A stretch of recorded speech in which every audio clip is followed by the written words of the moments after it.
Welcome, everybody, to a special bonus episode of the Dragon's Den podcast here on my YouTube channel and, of course, on our Rumble page and all that good stuff. Thank you so much for joining me here tonight. This is actually a pre-recorded episode of the Dragon's Den podcast. Surprise, surprise, here we are on Friday night at 9:30 p.m. Eastern Standard Time. So I've got a couple of announcements here that kind of entails all of this here. When I'm going out of town, I'm wanting to start doing these bonus podcasts that are pre-recorded for you guys to enjoy still on the channel. So there's at least one long form podcast, and then of course there's going to have all of our clip videos on the YouTube and the Rumble page as well throughout the week before our next live show that'll be the following Friday night at 9:30 p.m. Eastern Standard Time.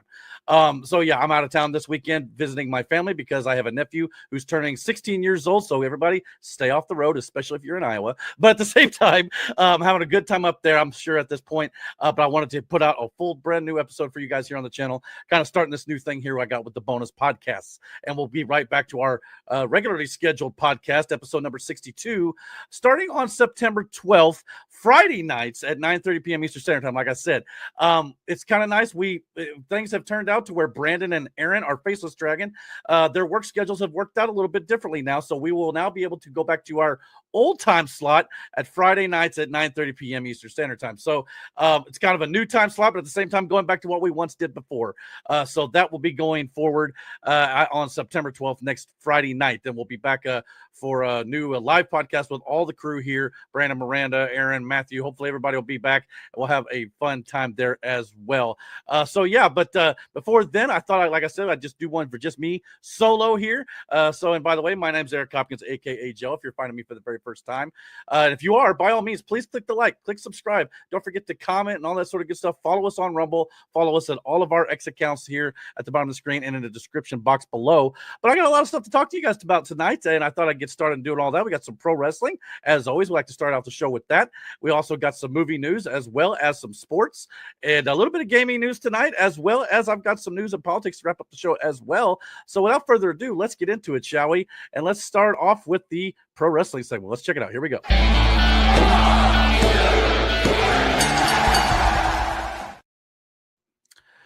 All right, in the world of pro wrestling, I thought I would talk about a few topics that kind of came up, especially in the world of WWE and AEW. And the first thing I wanted to talk about this week, of course, is the fact that Becky Lynch at Clash in Paris helped Seth Rollins retain the World Heavyweight Championship by low-blowing CM Punk, helping her husband retain the World Heavyweight title there in a fatal four-way match of pure chaos.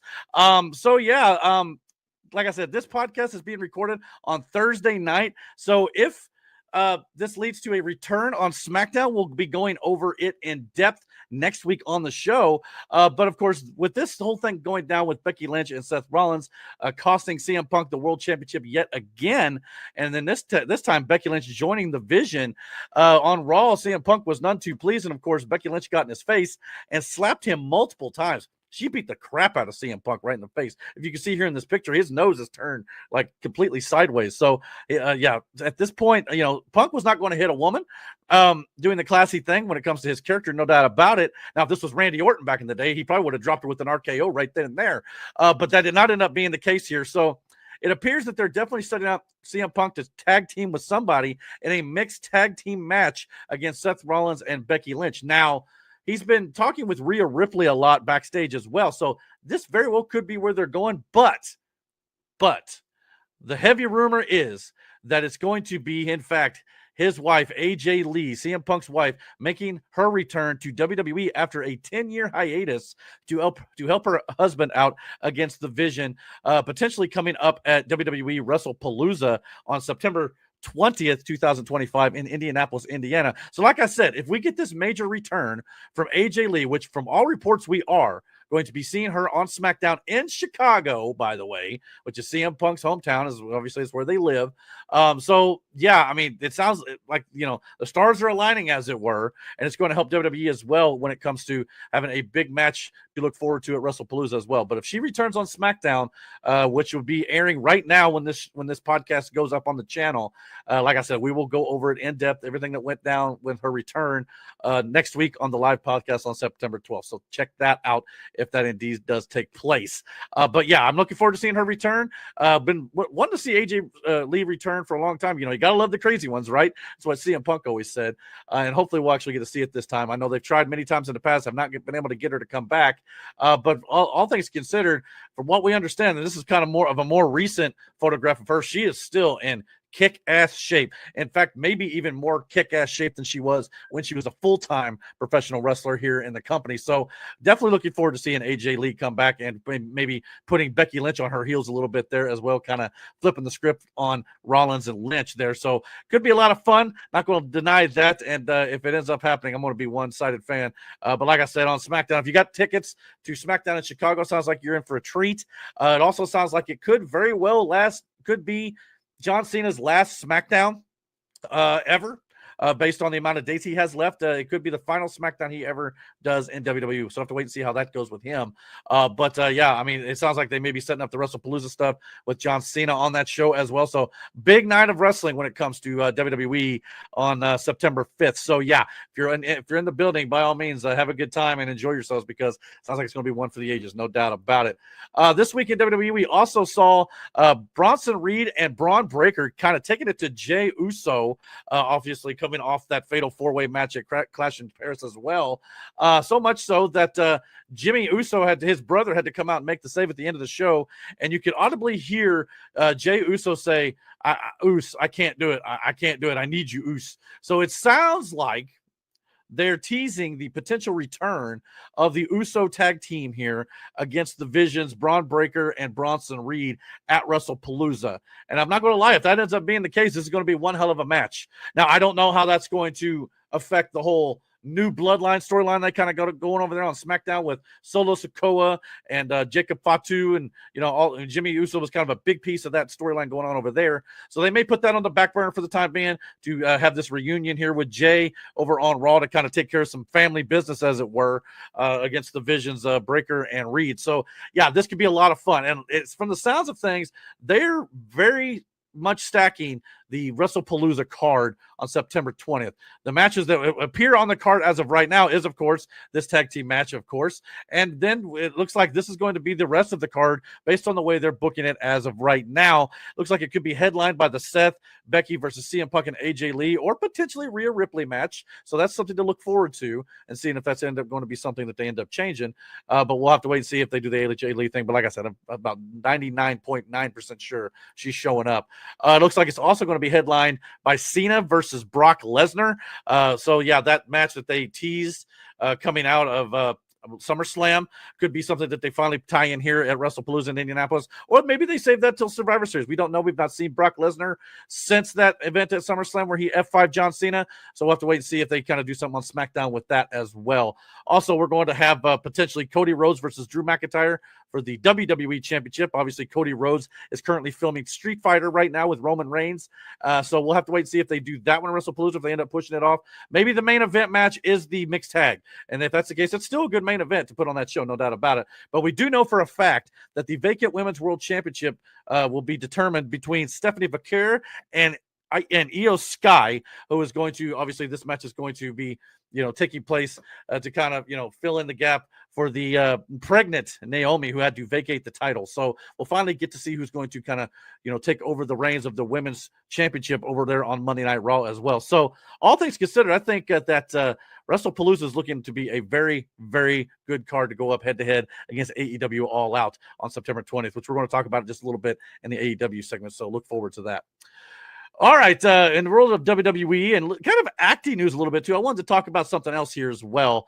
And of course, that is, of course, what happened to Dwayne "The Rock" Johnson. The Rock was in the news this week as he was promoting his upcoming film, The Smashing Machine. He appeared at events promoting the film, and I believe he also made an appearance at the Venice International Film Festival. But fans noticed the Great One had noticeably trimmed down, and a lot of his muscle mass was completely gone. And it got a lot of people concerned. And I, for one, am happy for Dwayne Johnson, though. For a long time, The Rock has just been much too big.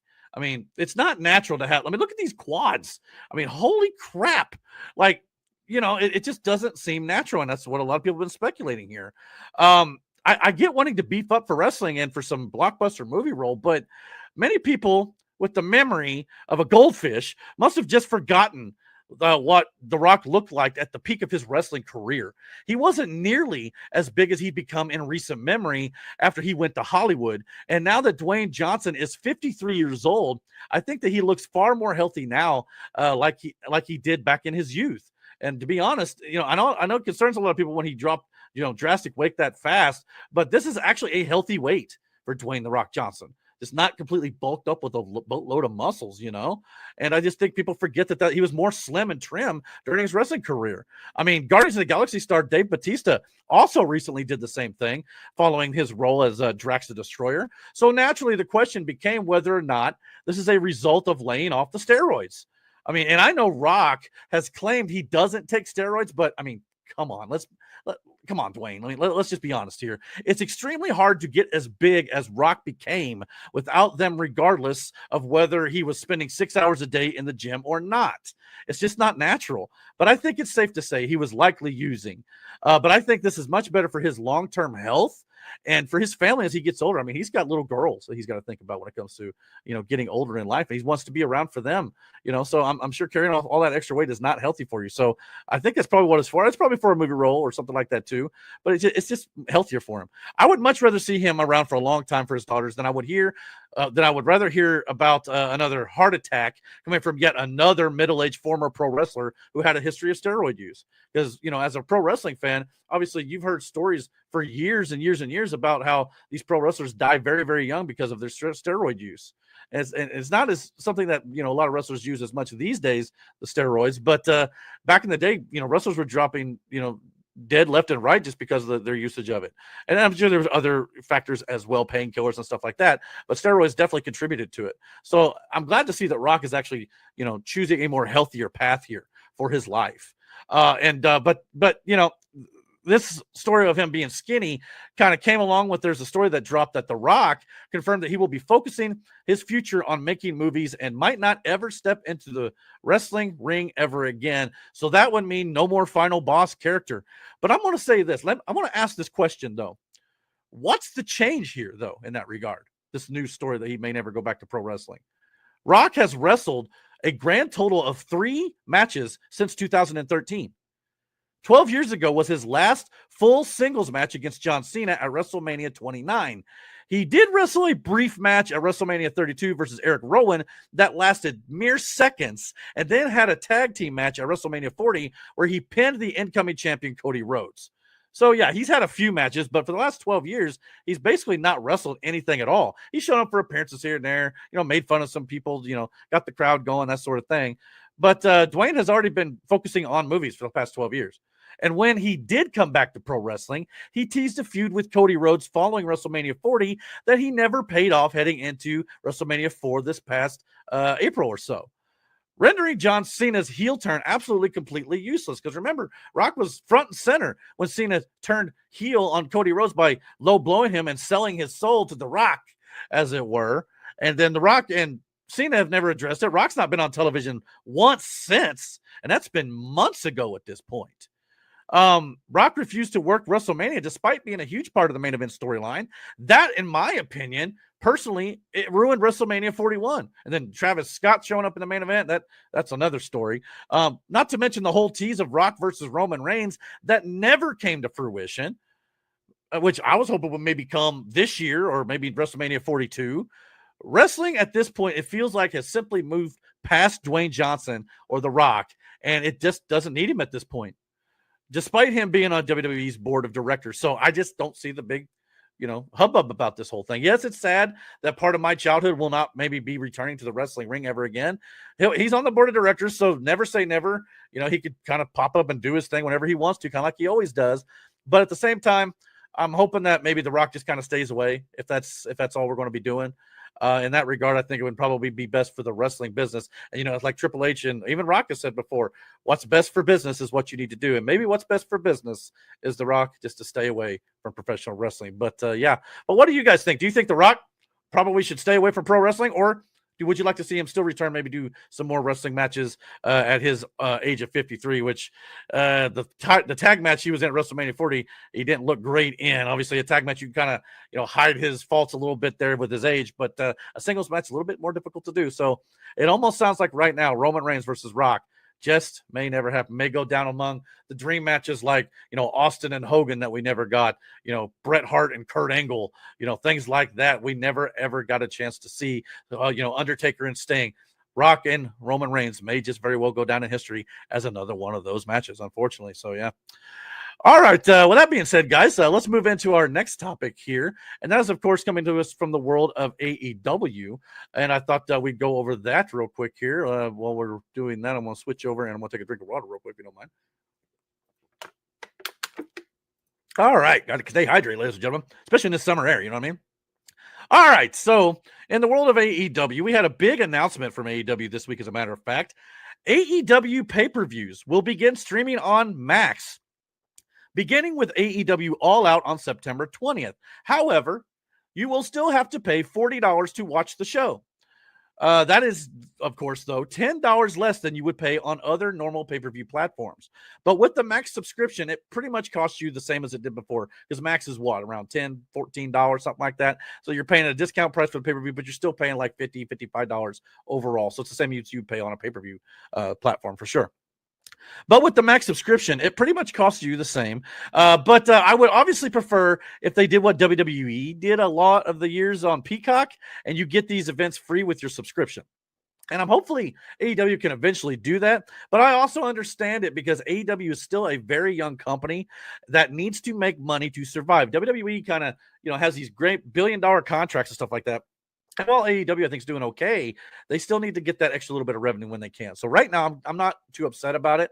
It's still better than paying for WWE maybe now. In order to watch WWE now, you got to get like Netflix. You got to get cable for USA. You got to get the new ESPN app and all that good stuff. So it may be actually cheaper to watch AEW television now all year round than it is to watch WWE's. So yeah.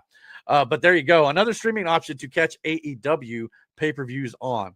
But also of note, along with this HBO Max announcement, came the fact that AEW announced that All Out will start at 3 p.m. Eastern Standard Time in the afternoon on September 20th, likely in an effort to avoid going head-to-head with WWE's WrestlePalooza, unless WWE changes their times again and just to be a jerk about it, But there are also reports that state that the success of Forbidden Door being on in the afternoon in the States when it was in London also contributed to the decision to put All Out at an earlier time at 3 p.m. Eastern Standard Time, 2 p.m. Central.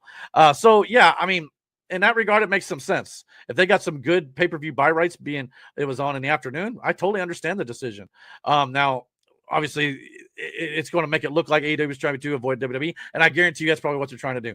AEW set All Out. WWE then come over and did try to compete with them. And now AEW is like, well, okay, well, we can still drop it early in the day. That way there's no head-to-head. It's still earn the day All Out, and then you got WrestlePalooza at night. So, and for wrestling fans, I think that's great. I have no problem if they want to go head-to-head like we talked about a couple weeks ago here on the podcast. It's just competition at this point. And honestly, I feel like if AEW is going to fail, it's going to be because of what AEW is doing, not what WWE. AEW is now at a place, I believe, that AEW can sustain itself without worrying about WWE's competition, which is why I don't understand why WWE is continuing to do this too. WWE, I feel like, should probably focus on themselves more. A lot of AEW fans say, oh, AEW needs to focus on themselves, stop talking about WWE. Well, I say the same thing right back to WWE. If you don't view AEW as competition, you need to be focusing on yourself and focusing on your product. And I think if you both do that, I think both companies have plenty of room to be successful in the wrestling market. So I'm looking forward to seeing this happen, and I'm hoping that the wars just doesn't get out of control, because it's really not needed these days. It's not the 90s anymore. You know what I'm saying? So yeah, but when it comes to actual storylines and stuff in AEW, we got a cryptic message during a hologram or following a hologram match on Collision last week, kind of teasing a clone, or Elclone, Elclon, without the E. So, yeah, it's got a lot of people speculating who this masked figure here is. It looks like it's going to be like an evil version of Hologram, kind of like his evil twin type situation, which we've seen many times done in the past, like Sin Cara's and WWE have done that sort of thing. And I believe that it turned out it's going to be none other than, I believe, Ares, I think that's how you say his name, who is Hologram's longtime rival and former tag team partner down in AAA in Mexico.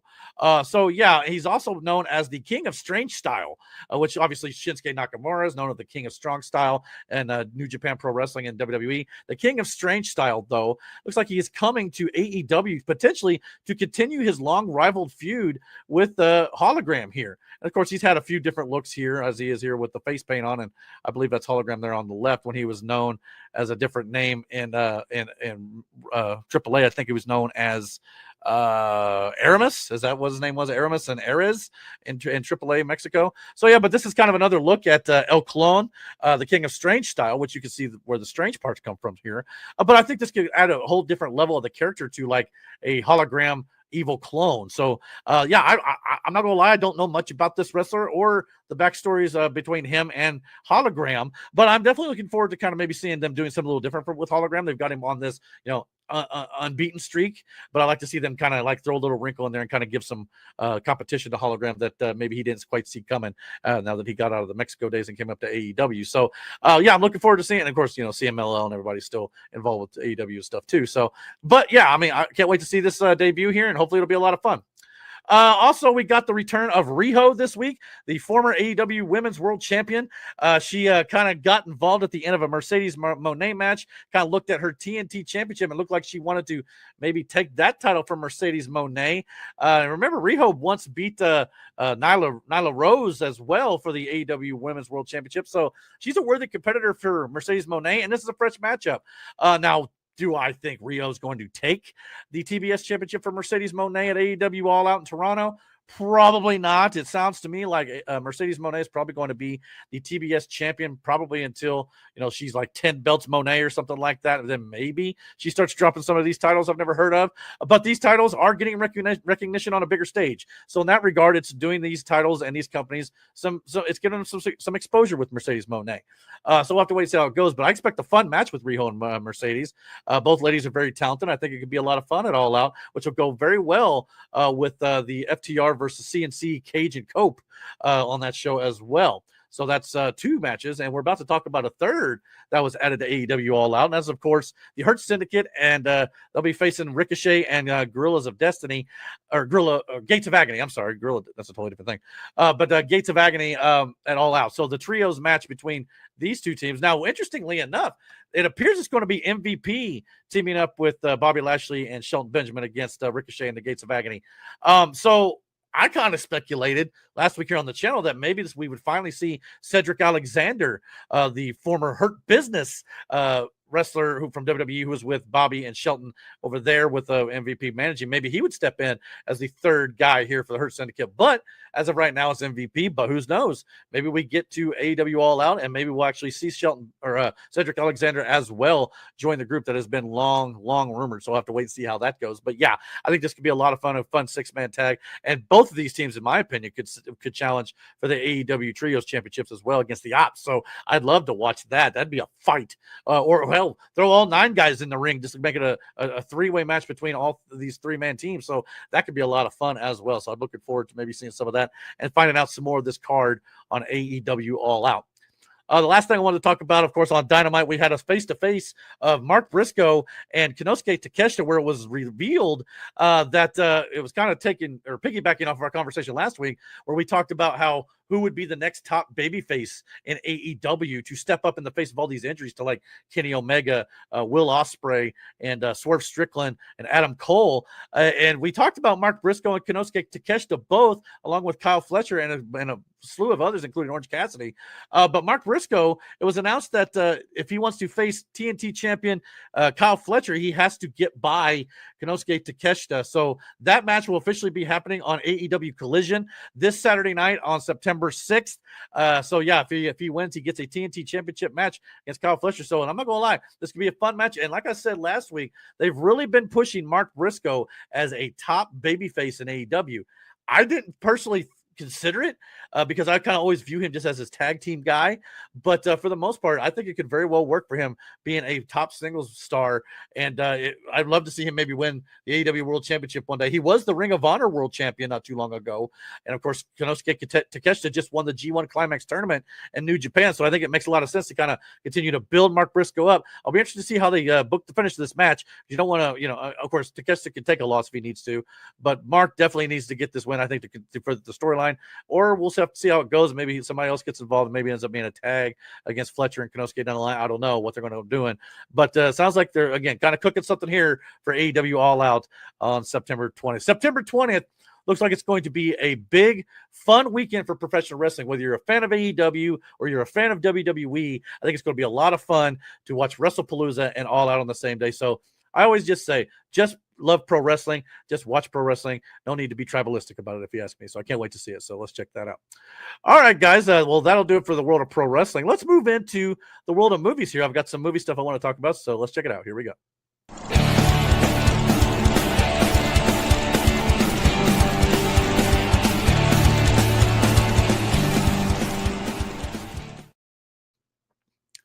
All right, in the world of movie news, we had quite a bit of movie stuff I wanted to talk about this week.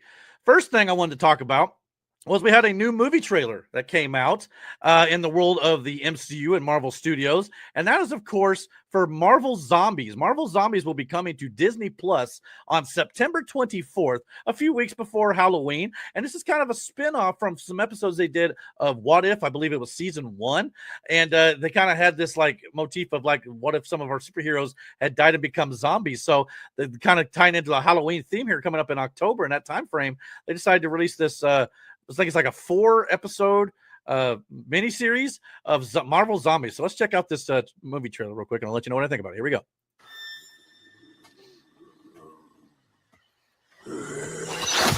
Oh, nice. Well, they're not holding back, are they?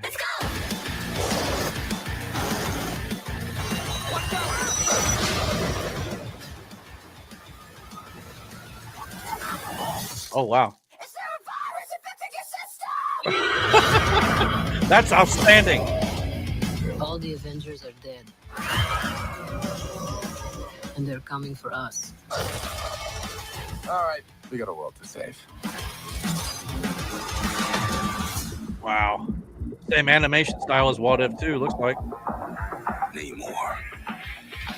Oh. Could you say he was sleeping with the fishes? Wow. Oh, that's a great shot. All right, all right.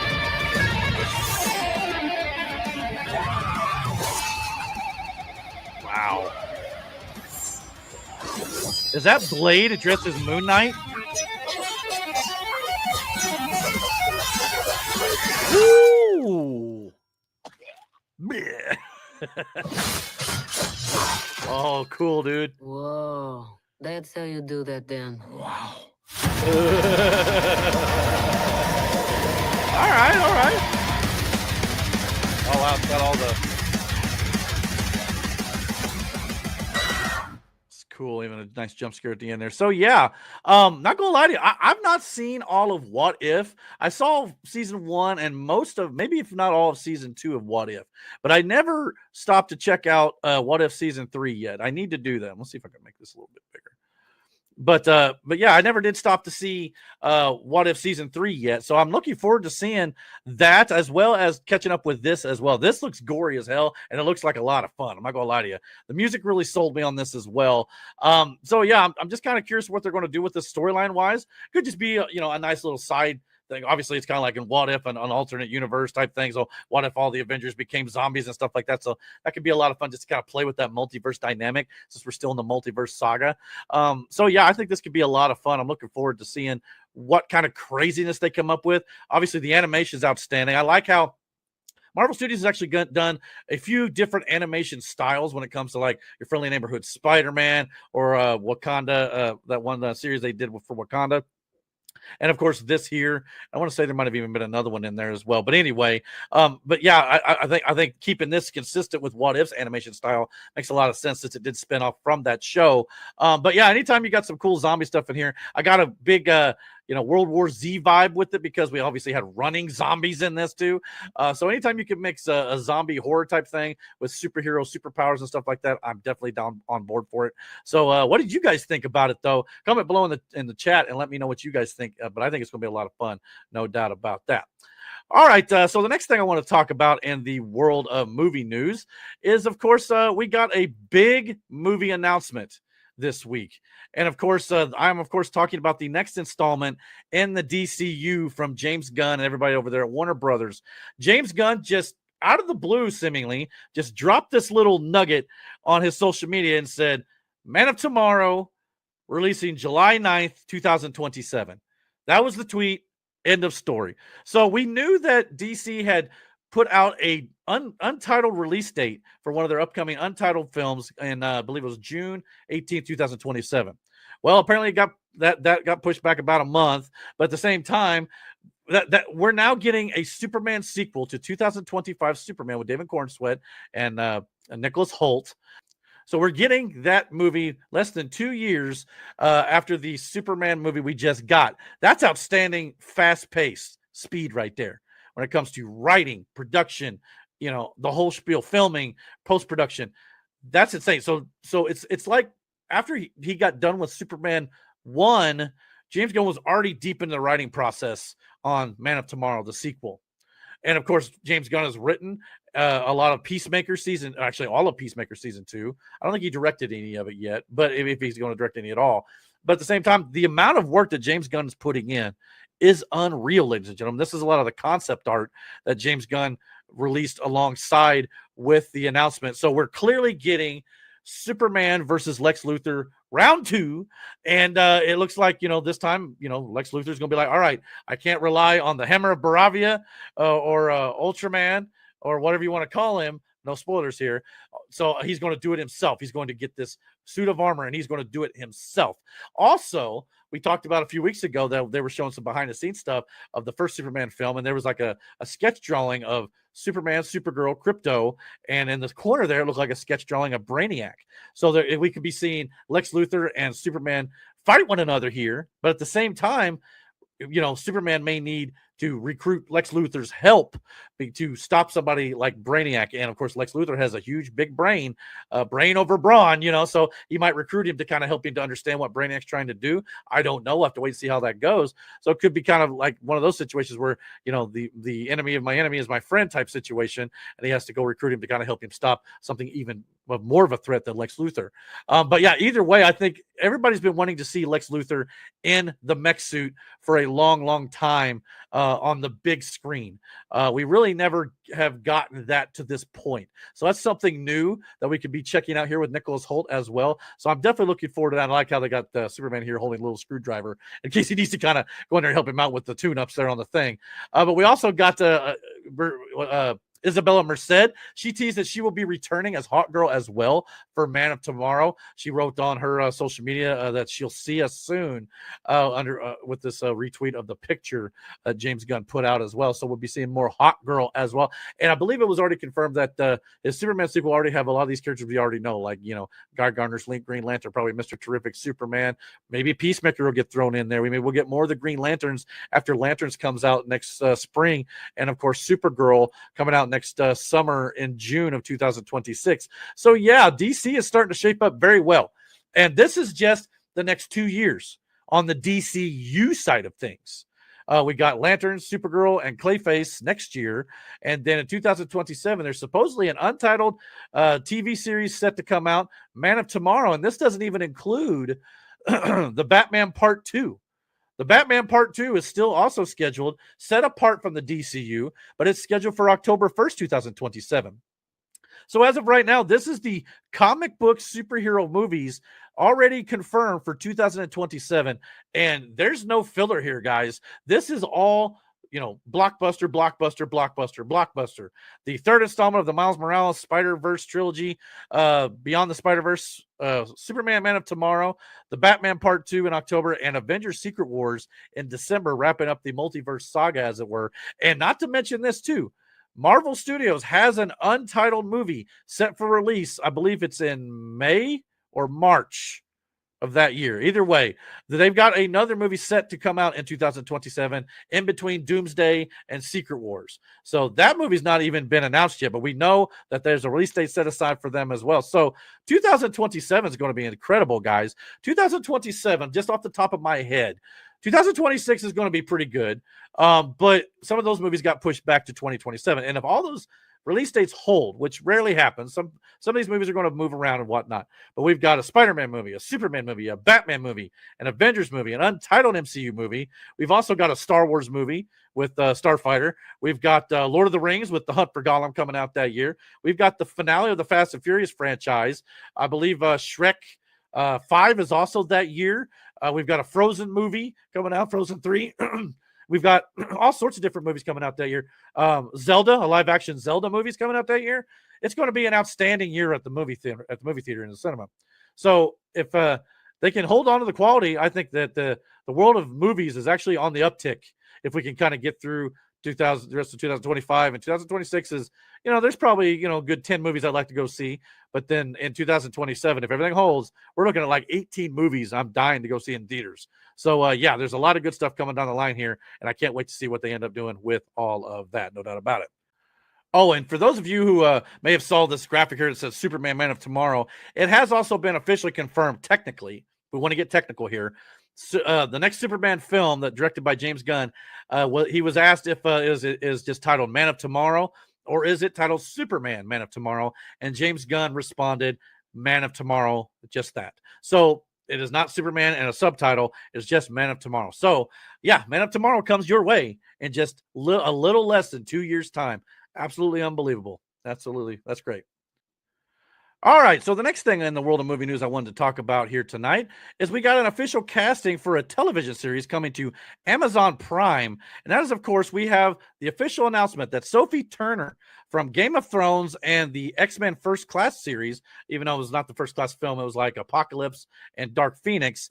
We've got Sophie Turner. She's now been cast as the next live-action Tomb Raider actress, and she's set to begin filming that series in 2026 as she will become the next Lara Croft, following in the footsteps of Angelina Jolie and Alicia Vikander. So yeah, this is a interesting bit of casting news here, and I know a lot of people may not like this casting. Myself personally, I don't mind it. I think she's got the look at least. Now, I'm not going to lie to you. I've not seen a ton of Game of Thrones. I know. Shocker. Everybody loved Game of Thrones for a long time there. That last season notwithstanding, a lot of people didn't like, I understand. But I will say, I've seen the first season of Game of Thrones, and she didn't have a great big role in that season just yet. I'm sure her character was building into something more as the series went on. But I did like her in the X-Men stuff. But I will admit, though, in the X-Men stuff that she was in, I wasn't super impressed with her acting range. Maybe that's just me. Again, I've not seen her in a whole lot of other series or television series or movies or anything like that. But like I said, I think she does have the look of the next Lara Croft Tomb Raider here. She's obviously getting into great shape for the upcoming Amazon Prime series. So that bodes well for the show. The thing that concerns me a little bit about the television series, though, is Phoebe Waller-Bridge. Now, those of you who don't know about Phoebe Waller-Bridge, she was in the last Indiana Jones film. She was the one who punched out Indiana Jones at the end of the movie. And then once they were trying to kind of, steer in her direction to maybe for the franchise to continue. She was also in Solo, a Star Wars story. She voiced the droid where she was screaming about droid rights now and things like that. So as a creative, which she will be serving as the creator, writer, executive producer, and co-showrunner of this upcoming series. It worries me a little bit because I'm afraid that's going to inject some of that woke ideology and some of that stuff that Hollywood tries to push nowadays with Phoebe Waller-Bridge at the helm of this for the most part. That part concerns me. However, like I said, she looks the part of Lara Croft, and I think she will look the part even more side by side with Angelina Jolie and Alicia Vikander as well, which I still wish we could have gotten that second movie with Alicia Vikander. I think that would have been a lot of fun. But that notwithstanding, like I said, so for those of you who are a little skeptical about Sophie Turner being the next Lara Croft, this AI image really, kind of changed my mind on it. Even though, like I said, the acting skills, I don't know like how she is in other stuff, but to me, she's got some room for improvement. But like I said, if you go with this look, that's Laura Croft to me. I got no problem with it. She's English, she's British, so I think it works perfectly with the character. So I think they're doing a good job with the casting in that regard. Hopefully the acting will come along with it, and maybe she's a great talented actress. If I saw Game of Thrones, maybe I'd think a little bit differently about it. But at the same time, here, this is good. So I'm hoping that they kind of keep the controversial stuff to a minimum. They just focus on the character and the show, making it as best as it can be. And maybe it'll work as a television series too. We've never really had Lara Croft Tomb Raider as a television series on our streaming services. So it's always been movies. So I'd like to see what they maybe do using it in a television format. So we'll have to wait and see what they do and see how that all turns out. But yeah, but what do you guys think about Lara Croft Tomb Raider here? Comment below and let me know what you guys think. No doubt about it. All right, a couple more bits of movie news here. I know we've got a lot to talk about here tonight when it comes to that stuff. But this one kind of came out of nowhere for me. It's something that kind of, jumped on my radar this week, and it was something I had no idea was even coming. But it's a documentary that's coming out about John Candy. For those of you who've been around for any amount of time, some younger kids may not know about who John Candy is. But John Candy was one of the kings of comedy back in the day. For those of you who don't know who he is, you've probably seen him in some stuff like Home Alone, Uncle Buck, Cool Runnings, things like that. So they're doing a documentary about him here, and I thought we'd check it out real quick together and let you guys know what I think about it. So here we go. I can't tell you what was right about John Candy or what was wrong, but he was my friend, and I don't want to cry, but when I see him, when you see his face, I mean... Yeah. Well, it was a sad story. Who are you? I'm a Mog. Half man, half dog. Gus Walensky, Baseball. Poker King of the Midwest. Del Griffith, Director of Sales, Shower Curtain Ring Division. Planes, This is a Train. lovable guy. Gotta love This that is a movie. guy who, the minute you see his face, you're going to smile. He was amazingly funny. Thank you. He was one of the top performers out of all of them. Guess my secret to acting would be I pretend real hard. Even though John did distinctly different characters, John was always there. He was so gentlemanly and so Canadian. Nobody had bigger expectations for himself than John. And then all of a sudden, it kind of jumped to a different level. I've made winning my whole life. And when you make winning your whole life, you have to keep on winning. You've been in more turkeys than a stuffing mix. I think the weight of everything he was doing was just too much. A hazard of this business is that it's very unhealthy for people pleasers. You can't really do favors for people. It's a bottomless cup of coffee. If you go a whole lifetime eating your feelings, drinking your feelings, smoking your nerves, it shows up. Yeah. There's some things that are just painful. That's it. And you can't make them not painful. Hollywood's still reacting to the shocking news. John Candy is dead at the age of 43.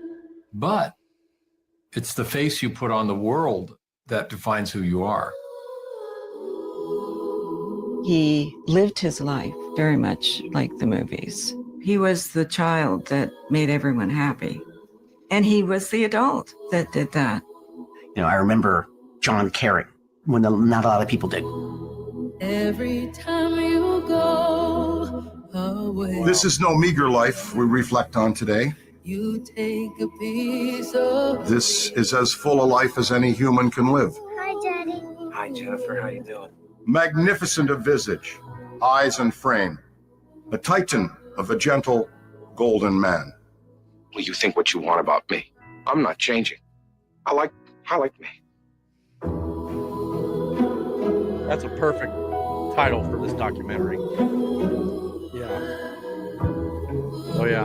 So yeah, Amazon Prime on October 10th. I Like Me, a documentary about John Candy's life and career. Again, one of the funniest actors you'll ever see, especially if you grew up in that era. Like I said, and to be honest, I didn't watch Planes, Trains, and Automobiles till a few years ago, and it's now one of my favorite holiday movies. Absolutely hysterical. I remember watching him in Cool Runnings. That was one of my favorites growing up, and not a movie I thought I was actually going to like, by the way. Kind of had that something similar in common with me with Robin Williams, because Robin Williams did a movie called Mrs. Doubtfire. I didn't think I was going to like either, and to me, it's one of my favorites of all time when it comes to Robin Williams films. And much like Robin Williams, John Candy had a bit of a sadder side to him. I remember Robert Williams said something along the lines, like, don't quote me verbatim here, but it was something along the lines of, when you're sad and you know what it feels like to be sad, you try to make everybody else smile. And it's one of those things you don't want anybody else to not smile and go through those things too. So that's kind of something that Robin Williams always kind of put out too. And I think John Candy kind of shared that philosophy a little bit. But obviously, he was a very heavy set guy, got into, alcohol and, smoking cigarettes and overeating and things like that. And I think all of us have at some point had our vices in our lives. And it's just an important reminder of him passing away at the young age of 43 years old. We need to take better care of ourselves, better care of our mental health, better care of our physical health, the whole shebang, no doubt about it. That the sadder side notwithstanding, he was loved by everybody from all things, all accounts, as it were, and of course everything he was just in, he touched. That was a comedy gold. I mean, just any movie you could think of, Polka, Home Alone. We've all seen him somewhere, even if you're young.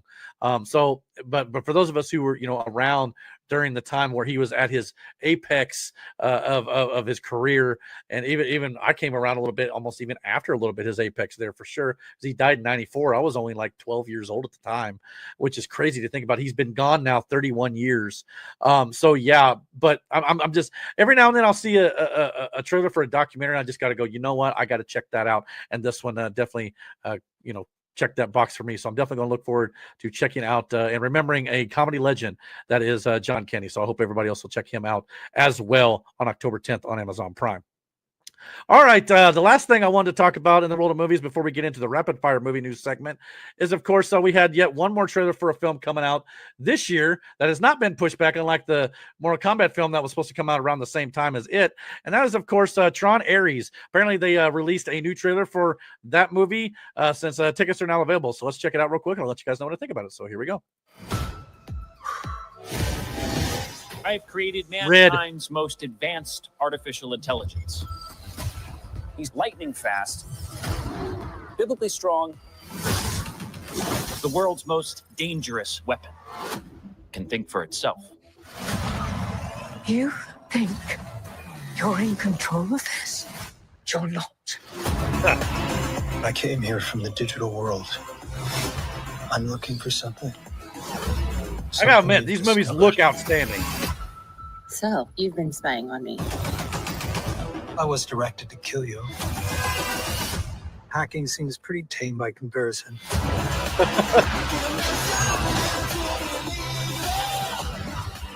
My world is coming, and they are going to destroy yours.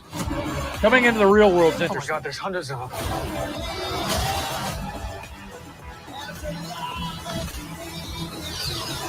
Hang on! Tron Ares, rated PG-13. Get tickets now. Only in theaters October 10th. Filmed for IMAX. All right. Like I said, lots and lots of red here. I'm used to the blue when it comes to Tron, no doubt about it. Maybe a little bit of that yellow in there, or that gold that they used to throw in there. Not gonna lie, I mean, it's been so long since I've seen the original Tron that I really don't remember much about it. Now, Tron Legacy, I remember a little bit more on, but at the same time, it didn't hit with a lot of audiences like I think Disney was hoping for when they got the Tron franchise. They're hoping to maybe kind of turn things around here with the third installment in the movie series here, no doubt about it. The music is always great in these movies for the most part. Obviously, the visual effects are outstanding. It's the story elements of it I think sometimes doesn't hit with a lot of fans. And I'm not going to lie to you, Jared Leto worries me when it comes to this movie, because it seems like everything Jared Leto touches seems to turn badly. I mean, please let this be better than the Joker in the Suicide Squad film. Please let this be better than Morbius. You know what I'm saying? It just feels like everything the guy is in, people just don't seem to care for. So I'm hoping this ends up being good for him. But unfortunately, this could be a franchise. We'll see how the box office does. Maybe I'm wrong. But if it just feels like it's maybe a franchise that's on its last leg, and maybe it is best to maybe kind of just let go by the wayside at this point. But you're at least rounding out the trilogy here, giving it a final movie. If that is indeed the case, I'm sure they would love to do more. But it just all depends on what the box office does. And right now, it's kind of hard to get anything at the box office to go with any great success right now, because just things are so expensive. And going to a movie, you got to take out a second mortgage on your house and things like that just to afford buying popcorn for the kids. So at the same time, I totally understand it. I really do. But if you're interested, Tron Ares comes out in a little more than a month's time here. So yeah, go check it out in theaters. All right, let's move on into the rapid fire movie segment here. We ain't got a whole lot when it comes to the rapid fire segment here, but I thought we'd go check out a few little movie tidbits before we move on into the sports section. So here we go.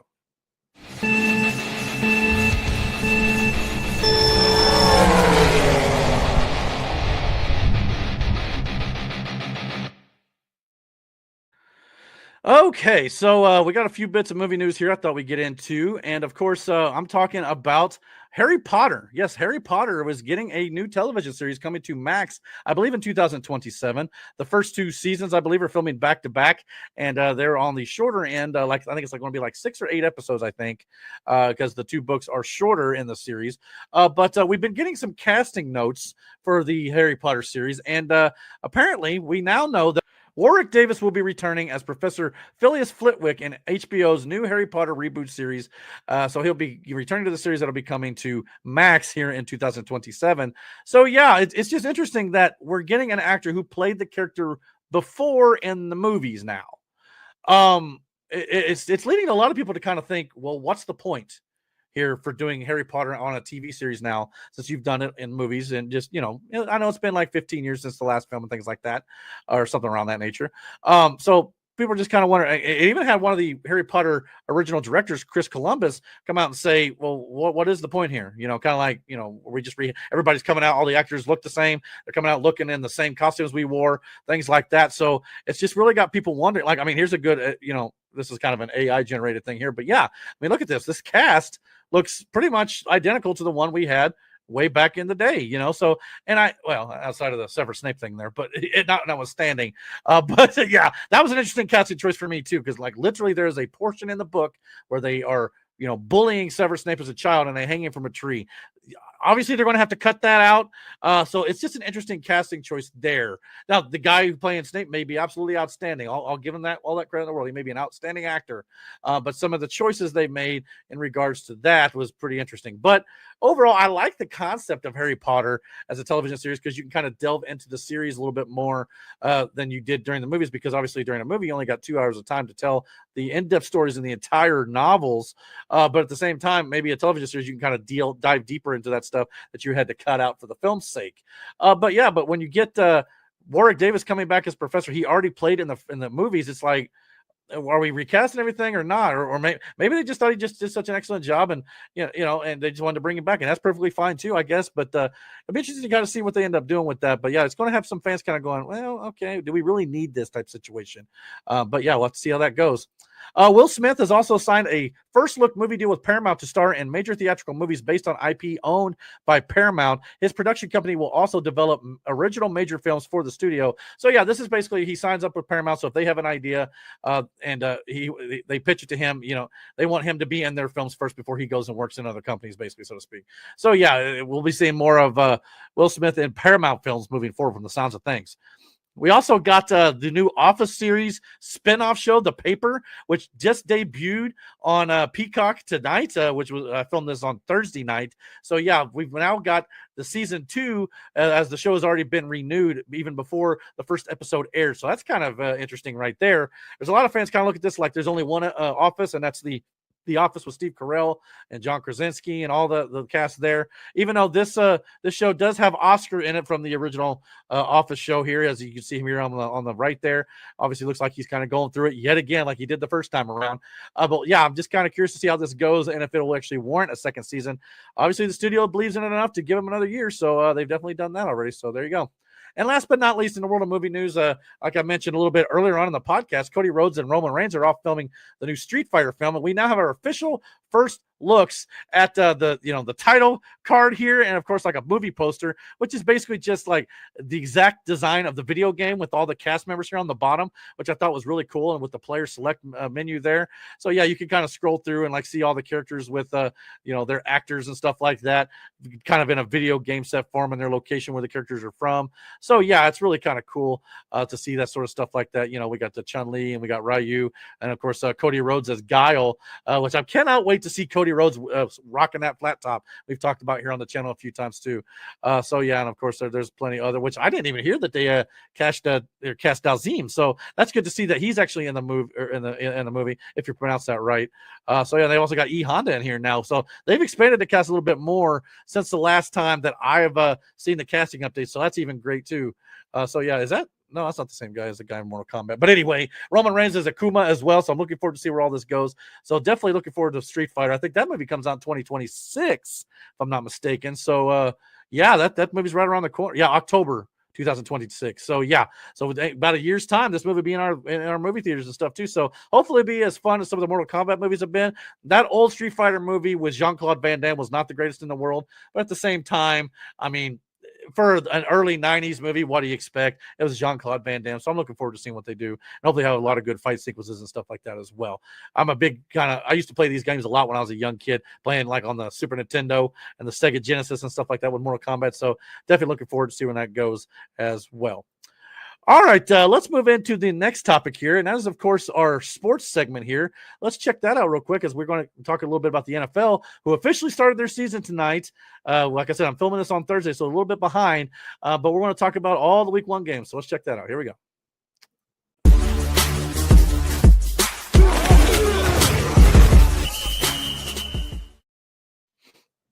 All right, in the world of the NFL, we've got some sports news I wanted to talk about. And of course, before we get into the Week 1 games here, I thought we'd talk a little bit about NFL Red Zone, which we had found out that Disney and ESPN had acquired the rights to the NFL Network and the NFL Red Zone, and everybody was concerned that Disney or ESPN may ruin Red Zone, because obviously for many, many years now, Scott Hansen has been the host of NFL Red Zone, and has always been 7 hours of commercial-free football. Start now. You know, with famous lines that Scott Hansen says every single Sundays as we get into the Sunday slate of games on the NFL. But apparently Scott Hansen was on the Pat McAfee show, and apparently he says that apparently this year there will be commercials. Can you give us a preview of what it's going to sound like on Sunday there? Yeah. I'm going to close my eyes. Oh, man. Let me, before I do it, can I just say one thing? When it comes, I'm the host of the show. What if I said no? Right? What if I would have said no right there? You said, can I say one thing? I'd run through the stop sign. The business folks handle the business. Oh, boy. And I have no say over different elements that could or could not be in the show. Okay. And so I'll just tell you right now, when you see me come on the air here, we're going to hit the Octo Box. We've got 8 games in the early window, taking you around all the different cities. And then when we get into it, ladies and gentlemen, it's been more than 250 days since the first full NFL Sunday, but we are back. And 7 hours of red zone football starts now. Oh, wow. Well said. I realize that might be a slight change to some of you, but that's what the catchphrase will be going forward. We all understand what the NFL is, okay? We all understand what the NFL is. As soon as we heard it's in 50 million homes and everybody's watching it, we knew immediately that there's going to be commercials dropped in there. Now, they already started doing commercials with the LRAPs. You know, they already started sliding those in now. True. You guys are saying commercial-free football, and I saw a fucking Lowe's ad on my screen as they were doing that a bit last year. We're certainly getting money from commercial stuff, though. All right, yeah, kind of like what he just did there. Kind of that's kind of what NFL Red Zone was doing a little bit last year, where you just have like an ad pop in, and when you still see the games and stuff in like a picture-in-picture type thing. So that I didn't really have much of a problem with, but apparently, according to Scott Hansen, he went on to reiterate it's actually going to be full-blown commercials where they will cut away from the Red Zone games and will go to commercial. However, it may not be all doom and gloom there for you NFL Red Zone fans, myself included, because when I heard that news, I was like, oh, well, here comes Disney and ESPN, killing, NFL Red Zone, even though I guess Disney already killed ESPN once. They're trying to resurrect it now. But even though, so I got a little concerned. However, Adam Schefter, for those of you who in the sports world know that he's one to follow for news and tidbits, he added some clarity on his social media account. He stated that NFL Red Zone is 7 hours, which equals 420 minutes. Over that time, viewers will be served 1 to 2 total minutes of ads in 15-second increments. So this comes out to anywhere between 0.25% and 0.5% of the total time, considerably less than other sports entertainment programs. So 1 to 2 total minutes of ads in 15-second increments. So I don't know how that's going to play out. He made it sound like it's going to be a little bit better than people were kind of fearing. I'm at the point where it's kind of like, well, let's give it a shot. Let's see what happens. Let's see if they ruin the experience and I have to cancel my sports package on my YouTube TV. Because if it's just going to be where, we're not going to be seeing, everything we want to see in the NFL when it comes to, fantasy football, especially. I'm one of those players. And it's a great thing to watch where you see all the scores and highlights for all the games throughout the league. Hopefully, if there's something happens during a commercial, they'll go back and say, all right, this happened on a commercial break. So let you know this is what happened during the game. So we'll wait and see how bad this is. But I know a lot of people were not thrilled about it. They were already talking about boycotting NFL Red Zone to kind of send a message to ESPN. And I totally understand where they're coming from. I totally get it. Because if they end up ruining it for me, I may not watch Red Zone either. I mean, I may just watch my local team, which is my Indianapolis Colts. And then, of course, whatever the nationally televised game is around 4 o'clock or whatever it is on Fox. So I may end up to start going back to that, which is what a lot of people do anyway, and catch the highlights on X or YouTube or whatever it may be for all the other games, which kind of sucks because, like I said, I enjoy watching it live as it happens, kind of watching my fantasy scores go up at the same time while I'm watching the play happen on TV. We'll have to wait and see how it ends up going. But right now, it definitely was not something that went over with a lot of fans, no doubt about it. We also got a new segment here on the Dragon's Den podcast that we're starting this season. And during the sports segment on the Dragon's Den podcast, you're going to start to see, which we always talk about the NFL games during the NFL season anyway, because me and Brandon are fans of the Indianapolis Colts. Miranda's a big fan of the Pittsburgh Steelers. Aaron likes the Ravens. Matt likes whatever team's doing well that week. And so we just try to keep up with the NFL a lot more than any other sports league throughout the entire world. And during the season this year, we decided it would be a fun idea to literally pick every single game of the NFL season leading all the way up to the Super Bowl and share them with everybody and keep score of what we end up doing. And we're going to see at the end of the year who has the best record. And here is week 1 for all of us here on the channel. We've already made our selections. Like I said, I'm filming this on Thursday night. The Thursday night game has already ended. I don't know who won yet. I'm going to try to catch the ending of that after I film this podcast. But as you can see here, everybody but Matt picked the Philadelphia Eagles, and Matt was the lone wolf there, picking the Dallas Cowboys on Thursday Night Football for the kickoff between the Dallas and the Philadelphia Eagles. Yes, we also got Kansas City versus the Los Angeles Chargers on Friday in Sao Paulo, Brazil. A little more mixed there. Aaron and Miranda were on their own with the Chargers, and everybody else taking the Chiefs. So, yeah, I think that's going to probably be in the case there in Brazil for the Chiefs, in my personal opinion. That's who I'm going with. Aaron, once again, he does this a couple times here. He is the lone wolf when it comes to taking the Atlanta Falcons, as everybody else is taking the Tampa Bay Buccaneers.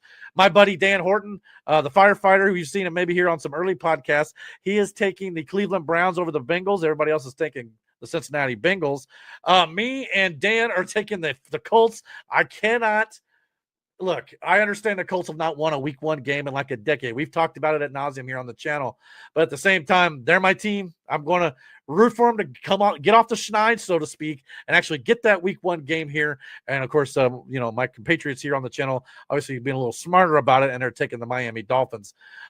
We got a couple teams, a couple of us picking the Carolina Panthers. Most of us think the Jacksonville Jaguars are going to win with their new acquisition of Travis Hunter as well, since that game is at home for them as well. I'm taking the New England Patriots. This is definitely a split game. We got me, Brandon, and Aaron taking the Patriots. Everybody else has got the Las Vegas Raiders. The Las Vegas Raiders, by the way, who just lost Amari Cooper literally earlier today, retired on the Raiders 3 days before the game. It's like, wow, you don't see that very often or every day, so that's for sure. I got the Arizona Cardinals going over the New Orleans Saints.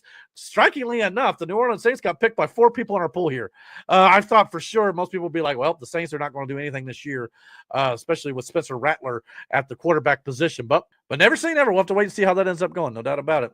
I think most of us thought the Steelers were going to win. My buddy Dan taking the lowly Jets there. He's got a lot of faith in Justin Fields, I suppose, going against his old team in the Pittsburgh Steelers. So we're all thinking Aaron Rodgers is going to win, even though I'm not so certain it's going to be Rodgers. It doesn't. It may be the Steelers defense that actually gets that job done. The Commanders looks like it's pretty much one-sided there with the Giants going to Aaron and Dan. That's a ballsy pick, guys. I'm going to let you know that right now. The Commanders were this close to a Super Bowl last year, and you're taking the Giants, who have not been good in a long time. But who knows? You never can't tell. It is any given Sunday in the NFL. Aaron on his own with the Tennessee Titans. The Denver Broncos, I think, should roll there. Same with the 49ers, should roll over the Seattle Seahawks. My buddy Dan. Seems like Dan, Aaron, and Matt kind of are the ones who kind of taking some crazy different, picks here for the most part. But then you've got the Detroit Lions, the Green Bay Packers, Houston Texans, and the Los Angeles Rams. That's more of a split situation. Same with the Ravens, even though there's only a couple of us taking the Ravens over the Bills, but the Bills may roll because considering most of the pool here thinks so. And then, of course, the Vikings. I've got the Bears. Matt's got the Bears. Can't believe I'm agreeing with Matt on a game. That's kind of scary with me. So we'll see how that goes. But, yeah, that is week one, our predictions. And we're going to do this every single week. And it'll probably be a little more fun when we have everybody involved on the live podcast because we kind of, make fun of each other for making bad picks and questioning why they decided to take certain picks and things like that. So this week is just kind of an introductory to this. And we're going to keep track. And like I said, we're going to keep the record and the score of who does well and who doesn't throughout the season. We'll kind of have a little bit of fun with that as the year goes on. But this week is just kind of like I said, just introducing this whole concept to you guys as we go from there. So I hope everybody enjoys the NFL on week one of the season, and hopefully your teams win. Please, Colts, don't screw it up. That's all I'm going to say. Hopefully it'll go well and things like that. So yeah, it'll be a lot of fun. Let's hope. All right, let's move into a little bit of gaming news before we wrap the show up with some news and politics. So let's head over to the gaming section real quick, and I'll go over a trailer I wanted to go over. Here we go.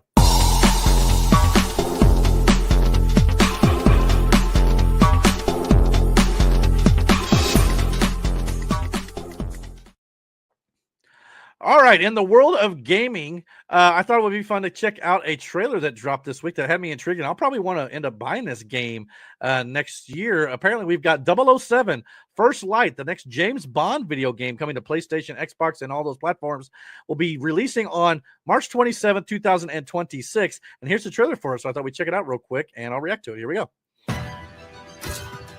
I'm not loving the odds. No, I've had worse. In that case. Well, what are we waiting for? Looks like James Kidd. No son of 009. We need to inform M. No time. I'm going after him. Make him call off the attack. Are you out of your mind? I'll be careful. He'd been the phone. Go to the security room, first floor. And you are? Rob Minkley. He's with me. Come on, Moneypenny. If I lose the Batman trail, much? we'll never know who they're working for. Oi, you lads got a 40 coffee machine? I hope I'm not interrupting anything. You're not. Damien, meet. Bond. James Bond. If 009 slips through our fingers, we're the last line of defense.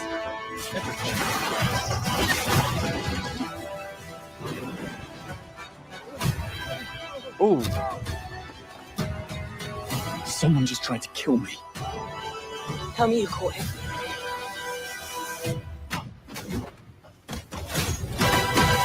I like the hand-to-hand combat. That looks good, too.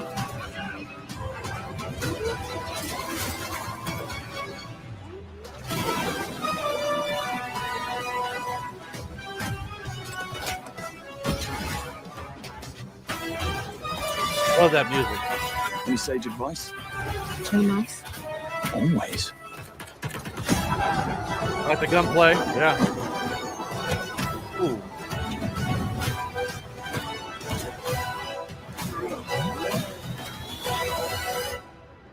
Whoa. All right. It was a solid trailer, not gonna lie. Part of me kind of wishes that was a movie in some respects. But yeah, this definitely looks like, a very young version of James Bond here. God, is he out of high school yet? You know what I mean? That's one of those deals. I don't know. I think the game looks like a lot of fun, though. And I'm not going to lie. I mean, growing up as a kid, one of my favorite games for the Nintendo 64 was the GoldenEye James Bond game that starred Pierce Brosnan as James Bond. The movie was my introductory to the James Bond franchise and the films as well. So, yeah, I mean, to me, James Bond has always been Pierce Brosnan. That's kind of the Bond that I grew up with. But I kind of wonder what you guys think about who is your favorite James Bond? Obviously, most people are going to say, Sean Connery. But then again, a lot of people love Daniel Craig as well. Just to me, like I said, growing up, I was only 13, 14 years old when GoldenEye came out. So those series of films with Pierce Brosnan as James Bond just always kind of stuck with me growing into my adulthood here. But this kind of feels a little bit more kind of like a Daniel Craig type James Bond, but with a younger lead here when it comes to the video game franchise. Now, I know that this series has been purchased by Amazon Prime. A lot of people are kind of concerned and wondering where they're going to take the Bond franchise, whether it be in films or in maybe a television series, which is someplace they've never taken the Bond franchise before. So we'll have to wait and see what they do and maybe who they cast as the next James Bond. I'm still very much intrigued about where they end up going there with the casting side of things. Is it going to be somebody younger, or like this kind of looks a little like Tom Holland, just a smidge? I know he was rumored at one point, but I don't know if we need to see him as James Bond 2. Who knows? We'll have to wait and see. He was in the Uncharted thing. I never saw it, but I heard some people liked it. But he's to me, he's a little busy with Spider-Man at the moment, in my opinion. We'll have to wait and see, because James Bond, it really dictates a lot of your life. Daniel Craig even, famously talked about how he didn't want to do it anymore after a long time. I am looking forward to seeing more James Bond in movies and films and in video games as well. So I'm excited to check out this video game and probably see what it's all about when it drops on March 27th, 2026. So I'm looking forward to that. What do you guys think? Are you excited for the video game portion of this, or you guys even play games a whole lot? Does a James Bond game even interest you, or is it kind of something that you think maybe is best reserved from other properties and things like that outside of Bond? We'll have to wait and see what you guys think. Comment below. Let me know all about it, no doubt. All right, so last thing, of course, we always end the show here on the podcast with the news and politics. So we'll get into a little bit. There's not a ton of news this week, so I want to kind of run through it, and we'll kind of get out of here. So let's check it out. Here we go.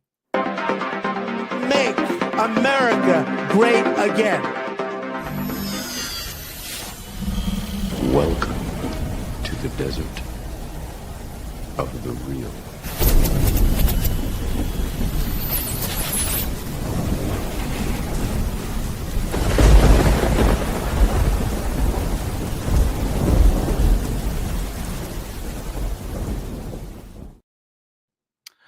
All right, in the world of news and politics, let's go over a few things that came out this week that I thought was worth mentioning.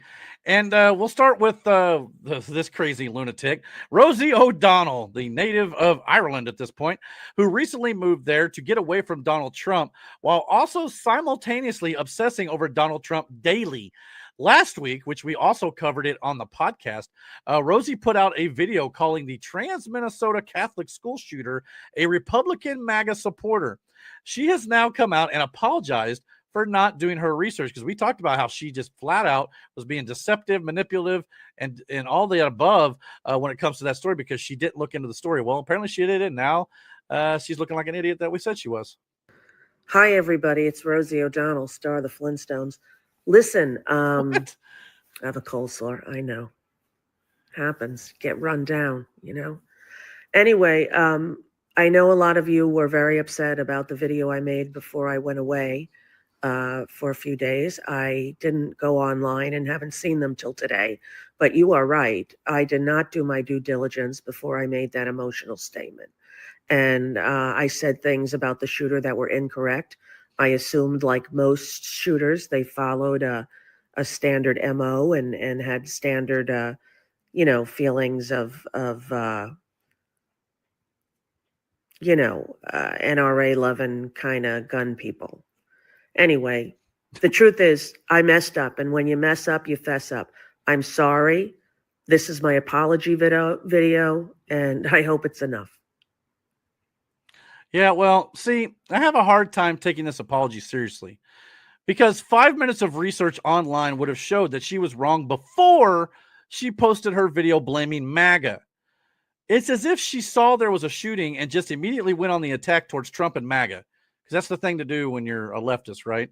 And this is a pattern with leftists too. They don't ever look into the details. She finally got enough backlash from her followers or people online who were like just completely blown up her mentions and her comments about how she was just flat out lying, like we pointed out. And she finally decided to do the most minute amount of research, and she realized, oh, I was wrong. If more Democrats would do that, we'd all get on the same page when it comes to our facts. But most times they don't. As we talked about last week, they'll hear a lie on the news, they'll take in the lie, buy it hook, line, and sinker, and never think about it again. Then they'll ingest the next lie.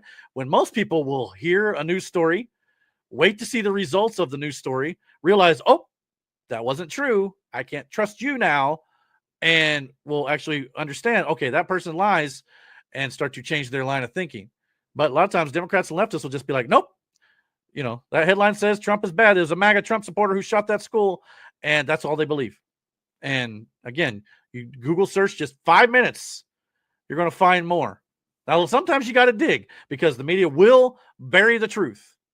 But in this case, it was so easily accessible after people saved the manifesto that YouTube and other sites tried to scrub because they did not want you to know it was a trans shooter as well. But it was around enough to where you could have found it. But yeah, despite the fact most mass shootings are not done by MAGA supporters, she still ran with that narrative. So yeah, that's shame on her in that regard. Also, just a quick side note, did anyone notice how Rosie O'Donnell started her apology video introducing herself as star of the Flintstones? For those of you who are unaware or maybe not even born when this movie came out, this live-action adaptation starring John Goodman, Rick Moranis, who has been retired for years, who's going to be coming out of retirement soon for Spaceballs 2, by the way. Halle Berry, this was her introductory film, and Rosie O'Donnell. It released in 1994. That movie is 31 years old now. Talk about trying to stay relevant in 2025. Yikes. Oh my goodness. But anyway, Rosie O'Donnell making an absolute fool of herself yet again. And you might want to get that checked out, by the way, Rosie. It doesn't seem to be clearing up. All I know is it just seems like it just continues to get worse and worse. And I don't know. You might want to get that checked out. Just saying. All right. So also to the dismay of many leftists, Donald Trump is very, very much alive. I'm just going to put it out there. It's honestly disturbing to see how many liberals and Democrats openly wish death on Donald Trump. Whether you agree with him or not, wishing the harm of death on anyone, especially the current president of the United States, is disgusting and inhumane, if you ask me. This should not need to be reiterated. But this doesn't stop former vice presidential candidate and current governor of Minnesota, Tim Walz, from wishing ill will on Donald Trump. Here's what he said this week. You get up in the morning and you doom scroll through things, and although I will say this, the last few days you woke up thinking there might be news. Just saying. There will be news sometime, just so you know, there will be news. You get up. So what he's referring to there is over the last weekend during Labor Day, there was a, trend online of Trump is dead on social media because Donald Trump hadn't had any public appearances in like 2 or 3 days. And of course, he took a long weekend to go golf with his granddaughter. And of course, the left said, well, we've not seen him, so he must be dead. But again, when Joe Biden was gone for days at a time, couldn't complete a full sentence and couldn't remember whether or not somebody was dead when he was asking for him in a crowd once. Yeah, he did that. Look it up. It was a politician from Indiana who passed away. He thought she was in the crowd after she died. So yeah, that was not a problem. But Donald Trump missing a few days of being, seen by the media, that's a problem, right? So yeah, I mean, this kind of hate goes beyond politics, if you ask me. It shows a complete lack of decency and respect of life. It's rhetoric like this that leads to the Minnesota Catholic school shooter. Last week's shooter likely heard talk like this from Tim Walz many times. That shooting happened in Minnesota where Tim Walz is talking right here, where he's wishing to find that news of Donald Trump's death go across his phone over the weekend. That's what he was alluding to in this statement. If your political stance leads you to celebrate or hope for someone's death, then you seriously need to take a long look in the mirror. Here's CNN's Scott Jennings responding about the Tim Walz statement here and how disgusting this is. He's got some few thoughts on this. You had an opportunity to ask the president today about this, and you did not. Why? Well, because when he got on the phone and sounded very much alive, I thought it would sound kind of stupid, frankly, to ask an alive person if they were dead. But I'll tell you who is a complete piece of shit. I'm going to tell you right now. There have been a lot of swear words. Tim Walz, the governor of Minnesota, holding up a phone in front of a rally saying, well, we thought we were going to wake up and find out the president had died. Someday it'll happen. Someday it'll happen. I used to say he was the biggest buffoon in American politics, but it's worse now. Yeah, I mean, like I said, this should not need to be reiterated. But what Tim Walz did was absolutely absolutely disgusting here. This should not need to be said over and over and over again. But if you are actively wishing, again, I'm going to say it again because apparently people think this is okay. Apparently, you would not find a single Republican come out and say, we wish Joe Biden died. I actually wish for him to have good health. He has that cancer treatment, apparently, or he was announced to have terminal cancer after he left office. I hope he still finds, health and, peace in his old age. I think he should have been able to enjoy that many, many years ago. But he was forced to be in the presidency, and all that sort of stuff. So, yeah, I mean, if you think that Donald Trump being dead is a good thing, you are not the good guy. And you're not on the right side of history. Agree with them or not, you're a vile human being if you think like this. Thank God this POS, Tim Walz, did not become vice president. And you don't have to even like Donald Trump, but you should have the basic human decency not to wish someone sickness, suffering, or death. By the way, hey, Democrat voters, lean in real quick. I got a little secret for you. This is the Democrat Party that you support. How does that make you feel? Because if you agree with this, you're not in the right place. Okay. You can support Democrats all you want, and you may say, "Well, I don't think like that," or I don't support people, who have this horrible, violent rhetoric and things like that. I think that's just horrible. Hate to break it to you, you do support those people. If you are not like that, that's one thing. But the people you're putting in office are. And the right is not like that. You may think, well, Donald Trump says terrible things. No, Donald Trump's taken out of context constantly. What I just showed you with Tim Walz, there's no such thing as out of context. All right. Last week on the podcast, we discussed President Trump praising his first administration's work on Operation Warp Speed and how we felt that while we didn't blame him for the vaccine's inefficiency and the detriments they've caused to so many because he was being told that the vaccines were safe and effective. I don't know if he got pushback on his comments like we had for him, but almost right on cue, this week, Donald Trump called for an investigation into Operation Warp Speed. He said this on Truth Social: "It is very important that the drug companies justify the success of their various COVID drugs. Many people think they are a miracle that saved millions of lives. Others disagree." I'm in that category. With CDC being ripped apart over this question, I want the answer and I want it now. I have been shown information from Pfizer and others that is extraordinary, but they never seem to show those results to the public. Why not? Because they're lies, I'm sure. They go off to the next hunt and let everyone rip themselves apart, including Bobby Kennedy Jr. and CDC, trying to figure out the success or failure of the drug company's COVID work. They show me great numbers and results, but they don't seem to be showing them to many others. I want to show them now to CDC and the public and clear up this mess one way or the other. I hope Operation Warp Speed was as brilliant as many say it was. If not, we all want to know about it and why. Thank you for your attention to this important matter. So, yeah, I mean, we were saying last week that we don't blame Trump for wanting to, tout the success of Operation Warp Speed because they did get vaccines out, but he was being told that they were safe and effective when those were just flat out lies. Here is Peter Navarro on the Patrick Bet David podcast explaining exactly how Trump was lied to about the vaccine and its efficacy. Fauci, when he was sitting there, that SOB knew for a fact that virus came from the Wuhan lab. He knew that because he had funded the gain-of-function research in that lab, and he had already begun to design a cover-up. And we know that from the emails he sent to a group of researchers, academics, trying to get their support to push that come-from-nature theory. And that's the biggest lie of omission in American history, because if he had simply owned up to the fact that that thing came from the lab, we could have pressured the Chinese to give us the genome sequence, which would have allowed us to design an effective vaccine rather than the crap we wound up getting. And again, Trump got lied to about that.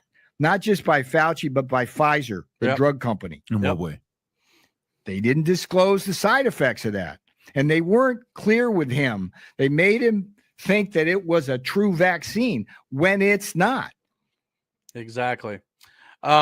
So yeah, I mean, just think if we had the exact genome, if he would have been upfront about the fact that it was from a Wuhan lab, like he said, which those of us on the right were saying it came from the Wuhan lab, but again, we were silenced for even suggesting that. No, it came from a bat, came from a wet market. No, we told you where it came from, and again, you didn't want that narrative out there, so you silenced people who had dissenting opinions. Well, Robert F. Kennedy himself went on Bill Maher's show, and he caught Bill Maher in an argument trying to catch Robert F. Kennedy Jr. here in a gotcha. There's 25% of Americans who believe that they know somebody who was killed by a COVID vaccine. Killed?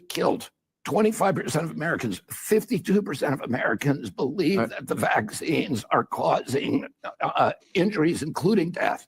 52%. If you look at the clinical trial studies, the actual studies that were done, that were released of the Pfizer vaccine, Moderna has not released it.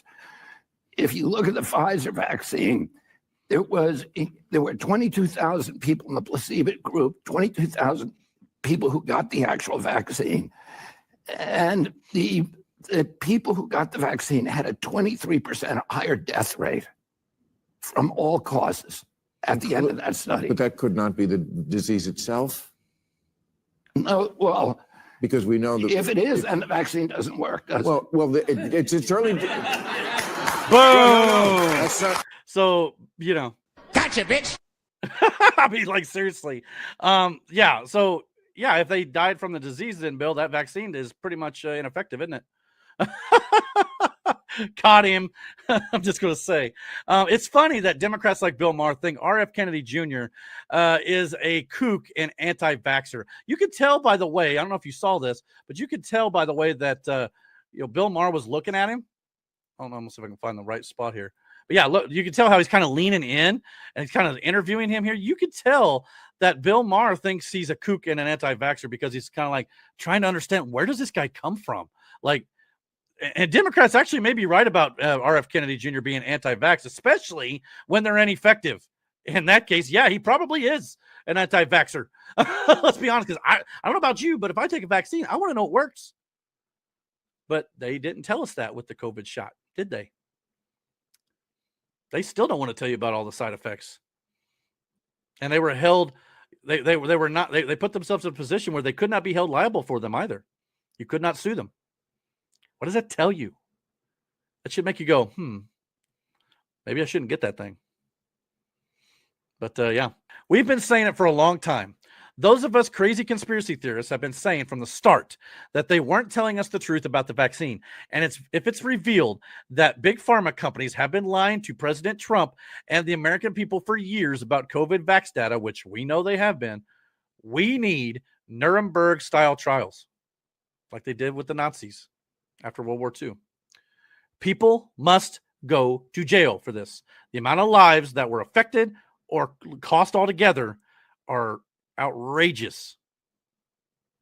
This cannot be allowed to stand. So, ladies and gentlemen, don't go get your boosters. At this point, if you're still getting them, you're uninformed, in my personal opinion.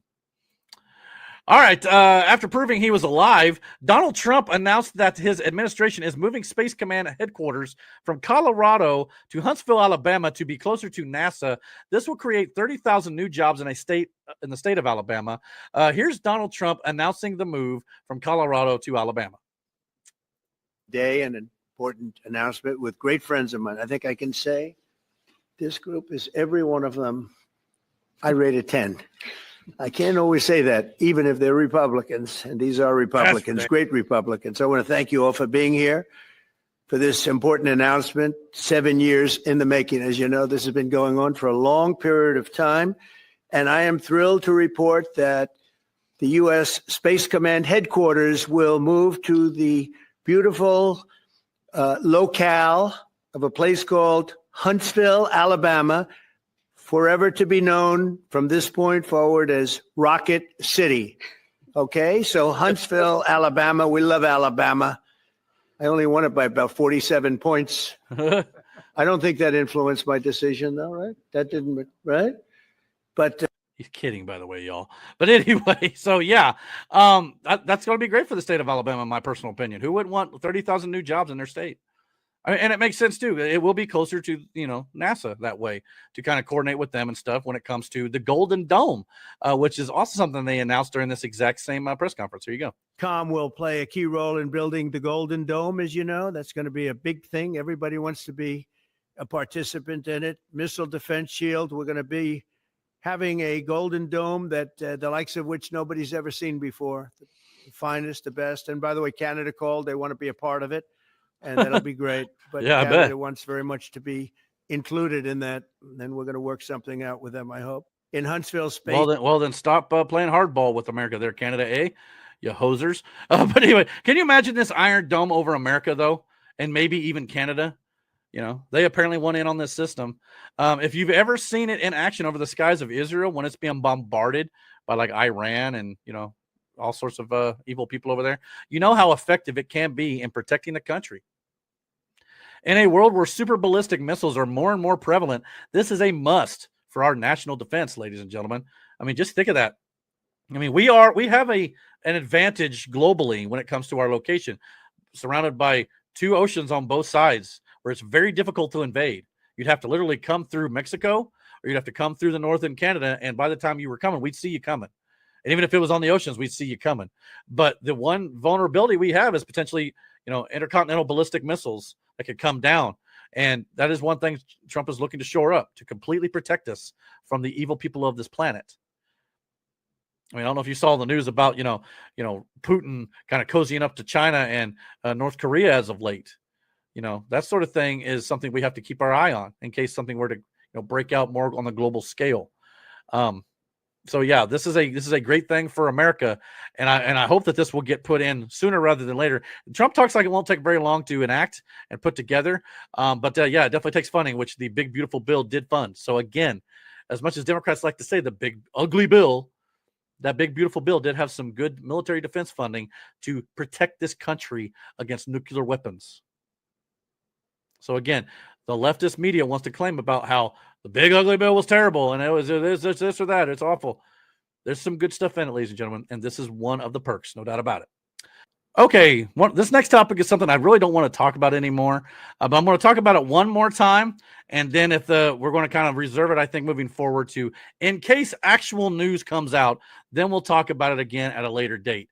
But the topic at hand here is, of course, the one that the media and Democrats can't seem to let go now, and that is, of course, Jeffrey Epstein and Donald Trump's involvement with it.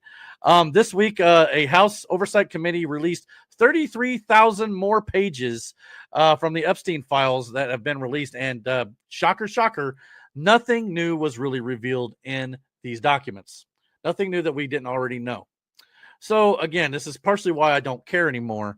But what we do know for a fact, though, is Epstein's lawyer, Bill Barr, Ghislaine Maxwell, and now victims of Epstein themselves say that Donald Trump has nothing to do with Epstein and he was not implicated in any wrongdoing, as they were doing some interviews and they held like a press conference and stuff when it comes to these documents being released, and they're trying to petition to get the files released. Here are some of the victims being interviewed by NBC News, and when they were asked, they said no, Donald Trump was not involved. Here you go. I do have to ask, and I know, and it's just something that I think we're compelled to at this moment, with the attention on President Trump, with these questions around a pardon. Did anybody see or hear of the president himself doing anything inappropriate as it related to Jeffrey Epstein? No. Let's play that part again at the very end so you can hear it. Jeffrey Epstein? No. No. Okay. So now that's at least 4 different scenarios now where people have said that Donald Trump has not been implicated in this. And we also got the attorney for these victims here stating that Donald Trump helped in this case back in 2009 before he started calling it a hoax this year. Thank you all for being here.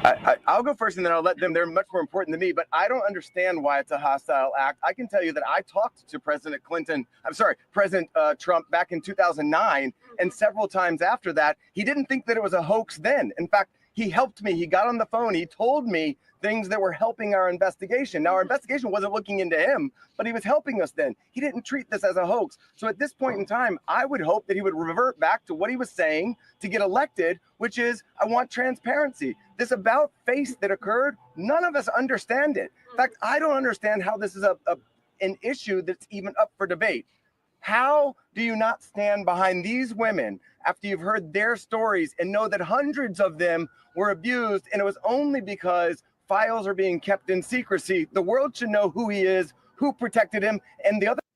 Well, yeah, and that's why we criticized Donald Trump a bit about it, because he's not handled it the right way. He's literally trying to say, well, it's a hoax, it's this or that. But we're going to get into in just a second why I think he says it that way. But before we do, victims have also been speaking out, talking about how, well, we're just going to come up with a list ourselves and release that. There you go. Transparency is justice. Release the files and the secrecy, and stand with us in declaring that no one, no billionaires, no politicians, not world leaders, is above the law.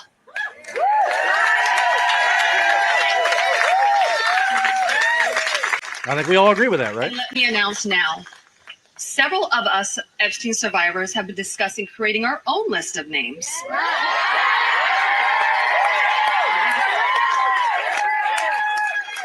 We know the names. Many of us were abused by them. Here's the thing, though. They know the names, right? That's what she's stating here. They've had years to contemplate releasing these names. Why didn't they release these names here? I mean, she's holding a microphone in her hand. What's stopping you from telling us now? I mean, this is why I'm having a hard time giving this much more attention moving forward. Because the more we're told, oh, we got a list there. Well, the victims know who they are. You know, if there's no list, or there's no, all this stuff about flight logs and everything. But nothing really ever gets done. I'm pretty much over this story at this point. I'm at a point now where it's like, when something actually happens, we'll talk about it. I don't like how Trump keeps calling it a hoax either, like I said. Well, I don't believe he's actually guilty of anything, and that's been substantiated by numerous people now. But he's still handling it wrong. Personally, what I think when he's saying the word hoax, I just think he doesn't like how it's distracting from all the good he's doing for this country, and that's all anybody wants to talk about. And people were bringing it up when he was talking about Liberation Day and all this stuff when it first all kind of started in snowballed, and then he started calling it a Democrat hoax. They're making it up too. There's also a possibility that Democrats like Joe Biden and some of those people at his DOJ got in there and started messing around, putting different people's names on the supposed list that were not actually on there. So how can we actually trust any list that comes out at this point? You'd have to, have further proof that proves that these people actually did what they're claiming. Even if the victims come out and say certain names, you're going to have like video camera footage or something to prove that they did what they're claiming at this point, because it's so far gone, this case. So, I mean, not to mention the information coming out about Epstein is absolutely nothing new. The victims who know more than anyone who the clients were, their lips are apparently sealed for one reason or another. At this point, I'm just done with it. It's beginning to look exactly like how Trump said it was, just for show to try and undermine his presidency by taking the attention off of his successes and shifting the focus to the potential nothing burger that clearly no one wants to do anything actually about it. So I still say release the list, release the files, and if Trump is on there, I'll be the first one to admit to you I was wrong, and he should face consequences for his actions. But just remember, if Trump was implicated, the Democrats would have already used it against him. That's what Bill Barr testified saying as well. You know how I know that? Do you honestly think they have proof in these files that Trump was an Epstein client, but instead they decided to go after Donald Trump on technicalities on a loan firm for a loan he paid back in full? They chose to pursue that than this, which tells me they got nothing in regards to this. You make this one make sense to me. You're indeed a smarter man than I. On top of this timeline of events in regards to Donald Trump, look at this timeline of events. In 2004, Trump banned Epstein from Mar-a-Lago. Yes, there were pictures of them together long before that. In 2005, it was reported Trump reported Epstein's behavior to the authorities. 2009, he cooperated with Epstein victim's lawyer, as he just admitted on camera. In 2017, Trump signed an executive order targeting human trafficking. So why would Donald Trump sign an executive order targeting human trafficking if he was involved? If he were to sign that, he has to know that he's going to get busted by this one of these days. Does that make logical sense to you? Of course not.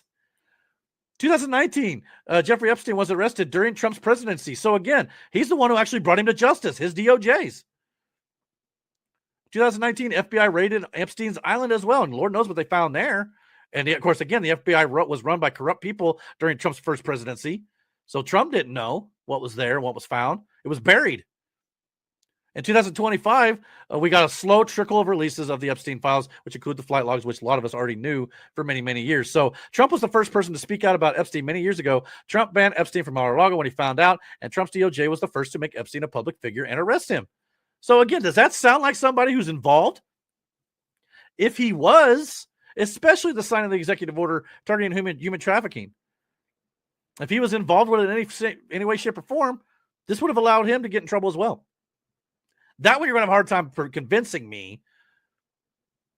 I mean, seriously. I mean, like I said, if you can make this make sense to me logically about how Trump is involved, I'll give credit to you, but I guarantee you ain't going to be able to do it. So if there's news on the Epstein case that matters and is credible moving forward, we'll discuss it here on the channel. But if not, unless Miranda has any other objections, I'm kind of done talking about it because there's really no reason to. It's a complete waste of time and a waste of my breath at this point.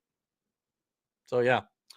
All right, then to wrap up the show this week, apparently Donald Trump ordered a strike on a Tren de Aragua boat carrying drugs into the United States from Venezuela, and the leftist Democrats lost their minds online over this, saying they're just innocent Venezuelan fishermen in a canoe.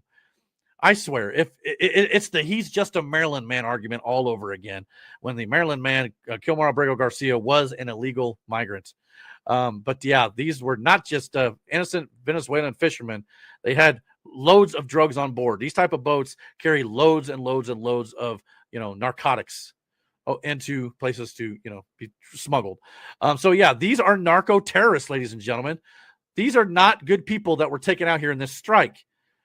I don't know why a strike on narco terrorists smuggling drugs is such a problem. But, when, the Democrat golden boy, Barack Obama, literally ordered drone strikes that killed innocent people, there were crickets from the Democrat and the media. Absolute crickets. In fact, they gave Barack Hussein Obama a Nobel Peace Prize for drone striking a wedding that killed innocent women and children, and another drone strike that killed American citizens. But, oh, that's right. It's Trump who did it this time, so it's automatically wrong. Here's the older millennial, one of our favorites here on the channel, talking about how Trump has now officially gotten Democrats defending men and women's spaces, crime, and now they're defending drug cartels. Suspected drug smuggling is not a crime that is punishable by death. Wait. Have we actually reached a point where liberals are defending the drug cartels? Apparently. There's no fucking way. No way we have reached a point where people are like, they don't deserve to die. They're the drug cartels. Are you shitting me? These are people who literally videotape themselves decapitating people and send it to people's families, get them to do what they want. And you're defending them. Oh my God, we really are where the American liberal is defending the drug cartels. I cannot wait until Trump talks about how much he loves oxygen. No kidding. Yeah, Trump does that, comes out and says he's for oxygen. Every Democrat will literally be holding their breath till they die. I mean, seriously, if Donald Trump found the cure for cancer, leftists would be out in the streets with picket signs going and demanding that Donald Trump allow them to stay sick and die from cancer. It's absolutely absurd at this point. You are defending drug cartels and most likely human traffickers as well. I mean, unbelievable, people. He takes out bad people, makes the world safer, and actually takes out the trash in the world, and you all want to freaking lose your minds. I honestly don't know what the big deal is. I mean, for those of you who've probably seen this video going around, this made the rounds this week, of apparently somebody looks like they're throwing out a trash bag out of the second-story window of the White House. Donald Trump claimed it was AI. I don't know exactly what the story is with this one, but let's be honest. They're probably just throwing out Hunter Biden's leftover cocaine stash. Let's be fair here. That's probably what's happening. That'll go along perfectly with the supposed statue that Democrats are calling to put up in front of the White House in honor of Joe Biden for his many achievements. That would explain why it's so white. It's covered in cocaine from his son. Hell, it might have been Joe's cocaine that was found in the White House. As a matter of fact, we never quite found out. But I guarantee it was one of those two for sure. But yeah, they want to honor Joe Biden with a statue in front of the White House for his many achievements, plural. You literally be hard pressed to find a single one, let alone many achievements.